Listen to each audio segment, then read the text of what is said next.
नमो भगवते वासुदेवाय. तर आपण श्रीमद भागवत महापुराण पाहत आहोत आणि त्यातील हा आपला तृतीय स्कंदातील हा अध्याय 9व्या अध्यायामध्ये आपण ब्रह्मदेवांनी केलेली भगवंतांची स्तुती पाहणार आहोत. तर ब्रह्मदेव म्हणाले, प्रभो, आज पुष्कळ कालानंतर मी आपल्याला जाणू शकलो. पहा ना, केवढी दुर्भाग्याची गोष्ट आहे की देहधारी जीव आपल्याला जाणू शकत नाही. भगवान आपल्याशिवाय दुसरी कोणतीच वस्तू नाही. जी वस्तू दिसते ती सुद्धा खरे पाहता सत्य नाही, कारण मायांच्या गुणात विषमता उत्पन्न झाल्यामुळेच आपणच अनेक रूपात प्रतीत होत आहात.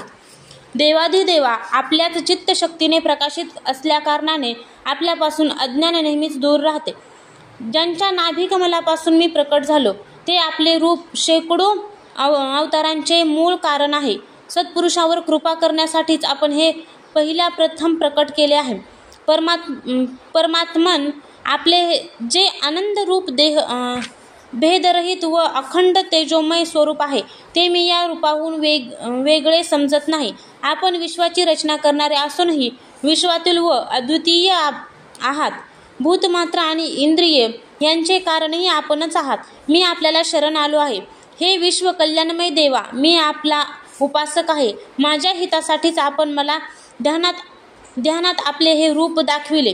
जो जीव पापात्मा विषयासक्त आहे तोच याचा अनादर करतो. मी आपल्या या रूपाला वारंवार नमस्कार करतो. स्वामी, जे लोक वेदरूप वायूने आणलेल्या आपल्या चरणरूपी कमलकोशातील सुगंध आपल्या कानांनी ग्रहण करतात, त्या आपल्या भक्तजनांच्या हृदयकमलातून कधीच आपण बाहेर पडत नाही, कारण त्यांनी पराभव भक्तिरूप दोरीने आपल्या चरणकमलांना बांधले आहे. जोपर्यंत माणूस आपल्या अभय देणाऱ्या चरणकमलांचा आश्रय घेत नाही तोपर्यंत त्याला धन, घर आणि सुहृदयापासून होणारे भय, शोक, लालसा, अपमान आणि अत्यंत लोभ सतावित राहतात. शिवाय तोपर्यंतच त्यांच्यामध्ये जो दुःखाचे एकमात्र कारण आहे तो माझे असा दुराग्रह राहतो.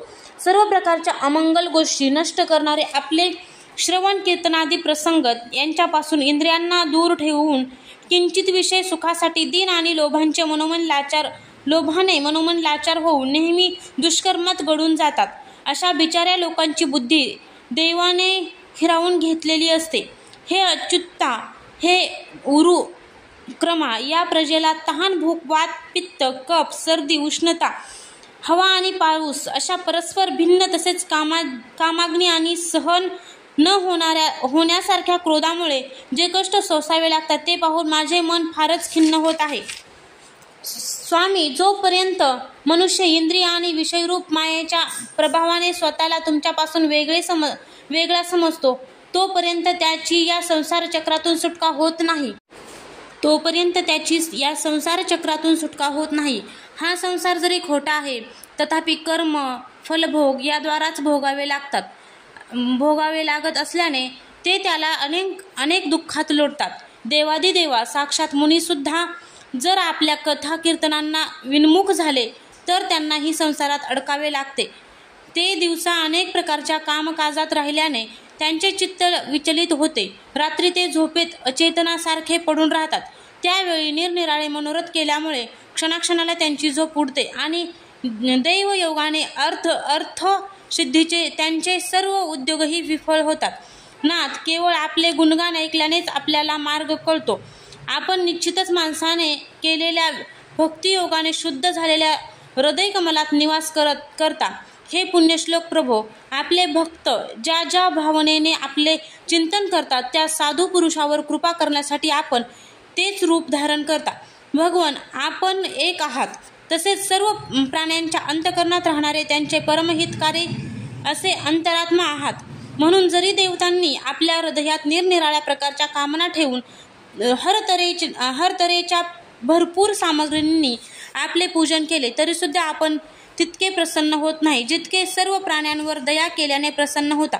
परंतु ही सर्व भूतदया अभक्त पुरुषांना दुर्लभ आहे. जे कर्म आपल्याला अर्पण केले जाते त्याचा कधीही नाश न होता ते अक्षय राहते. म्हणून दान, खडतर तप, व्रते, यज्ञ इत्यादी कर्मे यांच्याद्वारा आपली आराधना करणे हेच मनुष्याचे सर्वात मोठे कर्मफल आहे. आपण नेहमी आपल्या स्वरूपाच्या प्रकाशानेच प्राण्यांना भेद ब्रह्मरूप अंधकार नाहीसा करतात. आपण ज्ञानाचे अधिष्ठान साक्षात परमपुरुष आहात. मी आपल्याला नमस्कार करतो. संसाराची उत्पत्ती, स्थिती आणि संहार यांच्या निमित्ताने जी मायेची लीला होते तो सर्व आपला खेळ आहे. अशा परमेश्वरास मी वारंवार नमस्कार करतो. जे लोक प्राणत्याग करतात, आपले अवतार, गुण आणि कर्मांना सूचित करणारी नावे पराधीन स्थितीतही घेतात, ते अनेक जन्मांच्या पापांतून तात्काळ मुक्त होऊन माया आवरणरहित असलेल्या ब्रह्मपदाला प्राप्त करतात. त्या अजन्मा अशा आपल्याला मी शरण आलो आहे. भगवान, या विश्ववृक्षाच्या रूपात आपणच विराजमान आहात.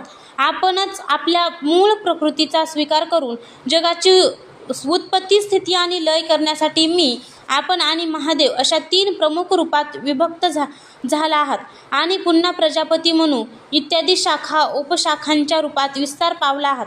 मी आपल्याला नमस्कार करतो. भगवान, आपली आराधना हाच आपण लोकांना स्वधर्म सांगितला आहे, परंतु ते या बाबतीत उदासीन असून नेहमी निषिद्ध कर्मातच गुरफटलेले असतात. अशा जीवांच्या जीवन आशेला जो तात्काळ तोडून टाकतो तो बलवान काल आपलेच स्वरूप आहे. अशा आपल्याला मी नमस्कार करतो. 2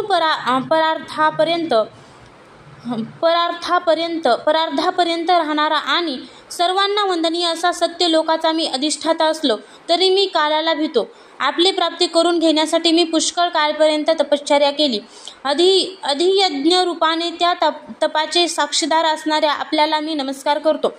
कोणत्याही विषय सुखाची ज्यांना इच्छा नाही तरी सुद्धा ज्यांनी स्वतःच निर्माण केलेल्या धर्म मर्यादांचे रक्षण करण्यासाठी पशु, पक्षी, मनुष्य, देव इत्यादी जीवनयोगीमध्ये आपल्याच इच्छेने शरीर धारण करून अनेक लीला केल्या आहेत, अशा भगवान पुरुषोत्तमाला माझा नमस्कार असो. प्रभो, आपण अविद्या, अस्मिता, राग, द्वेष आणि अभिनिवेश यापैकी कशानेही ग्रस्त नाही, तरी सुद्धा यावेळी सर्व विश्वाला आपण पोटात लीन करून घेऊन भयंकर लाटांनी प्रक्षुब्ध झालेल्या प्रलयकालीन जलामध्ये पूर्वकल्पातील कर्मपरंपरेने थकलेल्या जीवांना विश्रांती देण्यासाठी आपण शेषरूप कोमल शय्येवर शयन करीत आहात.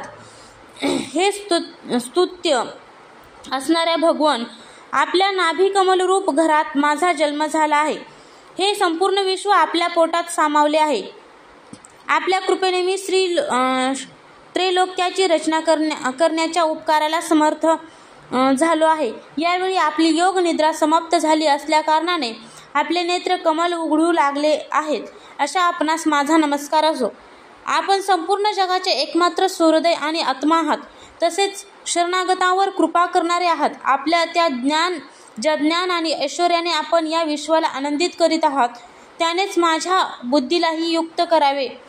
त्यामुळे मी पूर्वकल्पातल्याप्रमाणे यावेळीही सृष्टीची रचना करू शकेन. आपण भक्तांच्या इच्छा पूर्ण करणारे आहेत. आपली शक्ती असलेल्या लक्ष्मीसहित अनेक गुणावतार घेऊन आपण जी अद्भुत कर्मे कराल त्यापैकीच एक म्हणजे मी करीत असलेल्या सृष्टीरचनेचा हा उद्योग. म्हणून यावेळी आपण माझ्या चित्तात प्रेरणा निर्माण करावी की ज्यामुळे सृष्टीरचनाविषयक अभिमानापासून मी दूर राहू शकेन. प्रभो, या जलात शयन करीत असताना अनंत शक्ती अशा परमपुरुषाच्या नाभिकमलातून माझी उत्पत्ती झाली आहे आणि मीच आपली विज्ञान शक्ती आहे. म्हणून या जगाच्या विविधतेने नटलेल्या रूपाचा विस्तार करतेवेळी माझ्या वेदरूप श्वानीच्या उच्चारणाचा लोप न होवो. आपण अपार करुणा असलेले पुराण पुरुष आहात. आपली परमप्रेममय स्मितहास्ययुक्त नेत्रकमले उघडावीत आणि शेषशय्येवरून उठून विश्वाच्या उत्पत्तीसाठी आपल्या सुमधुर वाणीने माझा विषाद दूर करावा. मैत्रेय म्हणाले, विदुरा, अशा प्रकारे तप, विद्या आणि समाधीद्वारा ब्रह्मदेवाने आपले उत्पत्ती स्थान श्री भगवानांना पाहिले आणि आपले मन व वाणीच्या शक्तीनुसार स्तुती करून जणू थकून जाऊन त्यांनी मौन धारण केले. श्री मधुसूदन भगवानांनी आपले पाहिले की प्रलय राशीला पाहून ब्रह्मदेव फारच घाबरलेला आहे. तसेच लोकरचनेच्या संदर्भात काही निश्चित विचार त्याच्या मनात नसल्याने तो फारच खिन्न झाला आहे. तेव्हा ब्रह्मदेवाची ती स्थिती पाहून गंभीर वाणीने त्याचा खेद जणू नाहीसा करीत ते म्हणाले. श्री भगवान म्हणाले, वेदगर्भा, तू आळस करू नकोस. सृष्टी रचनेचा प्रयत्न कर. तुला माझ्यापासून जे अपेक्षित आहे ते मी अगोदरच केले आहे. तू पुन्हा एकदा तप कर आणि भागवत ज्ञानाचे अनुष्ठान कर. त्यामुळे तू सर्व लोकांना स्पष्टपणे आपल्या अंतःकरणात पाहशील. नंतर भक्तियुक्त आणि एकाग्रचित्त झाल्यावर तू संपूर्ण लोकात आणि तुझ्यात मला व्याप्त पाहशील. तसेच माझ्यामध्ये संपूर्ण लोक आणि तू आहेस असे पाहशील. ज्यावेळी जीव काष्ठात व्याप्त असलेल्या अग्निप्रमाणे सर्व भूतांमध्ये मला पाहतो, त्याच वेळी तो अज्ञानातून मुक्त होतो. जेव्हा तो स्वतःला पंचमहाभूते, इंद्रिय, गुण आणि अंतःकरण यांनी रहित तसेच माझ्यापासून स्वरूपात अभिन्न आहे असे पाहतो, तेव्हा तो मोक्षपद प्राप्त करून घेतो. ब्रह्मदेवा, अनेक प्रकारच्या कर्मसंस्कारांना अनुसरून विविध प्रकारच्या जीवसृष्टीची रचना करण्याची इच्छा असूनही तुझे चित्त मोहवश होत नाही, हे तुझ्यावरील माझ्या मोठ्या कृपेचे फळ आहे. तू पहिला मंत्रद्रष्टा आहेस. प्रजा उत्पत्तीच्या वेळीही तुझे मन माझ्यातच लागून राहिलेले असते. म्हणूनच पापमय रजोगुण तुला बद्ध करीत नाही. तू मला पंचमहाभूते, इंद्रिय, गुण आणि अंतःकरण यांनी रहित समजतोस. देहधारी जीवांना माझे ज्ञान होणे जरी अवघड आहे, तरी तू मात्र मला जाणले आहेस. आपला आश्रय कोणी आहे की नाही या शंकेने तू कमळाच्या देठाद्वारे पाण्यामध्ये त्याचे मूळ शोधित होतास. तेव्हा मी तुला माझे हे स्वरूप तुझ्या अंतःकरणात दाखविले. प्रिय ब्रह्मदेवा, माझ्या कथांच्या वैभवाने युक्त अशी तू माझी जी स्तुती केली आहेस आणि तपश्चर्येमध्ये तुझी जी निष्ठा आहे ते सुद्धा माझ्या कृपेचेच फळ आहे.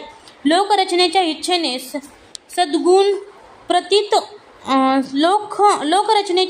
सद्गुण प्रतीत होऊन सुद्धा तू जे निर्गुण रूपाने माझे वर्णन करून स्तुती केलीस, त्यामुळे मी तुझ्यावर प्रसन्न झालो आहे. तुझे कल्याण असो. सर्व इच्छा पूर्ण करण्यास समर्थ असणारा जो पुरुष दररोज या स्तोत्राने स्तुती करून माझे भजन करील, त्याच्यावर मी लगेच प्रसन्न होईल. तत्त्ववेत्त्याचे असे मत आहे की वास्तुनिर्माण, तप, यज्ञ, दान, योग आणि समाधी इत्यादी साधनांनी प्राप्त होणारे परमकल्याणकारी फळ जर कोणते असेल तर ते म्हणजे माझी प्रसन्नता. हे विधात्या, मी आत्म्याचा आत्मा आणि प्रिय वस्तूंमध्ये अत्यंत प्रिय आहे. म्हणून देहादिक ज्यांच्यासाठी प्रिय आहेत त्या माझ्यावरच प्रेम केले पाहिजे. ब्रह्मदेवा, त्रैलोक्य तसेच जी प्रजा यावेळी माझ्यामध्ये लीन आहे, या सर्वांची तू पूर्ण कल्पाप्रमाणे माझ्यापासून उत्पन्न झालेल्या आपल्या सर्व वेदमय स्वरूपापासून स्वतःच रचना कर. मैत्रेय म्हणाले, प्रकृती आणि पुरुषांचे स्वामी कमलनाभ भगवान सृष्टीकर्त्या ब्रह्मदेवाला याप्रमाणे जगाचे स्वरूप दाखवून आपल्या त्या नारायण रूपात अदृश्य झाले.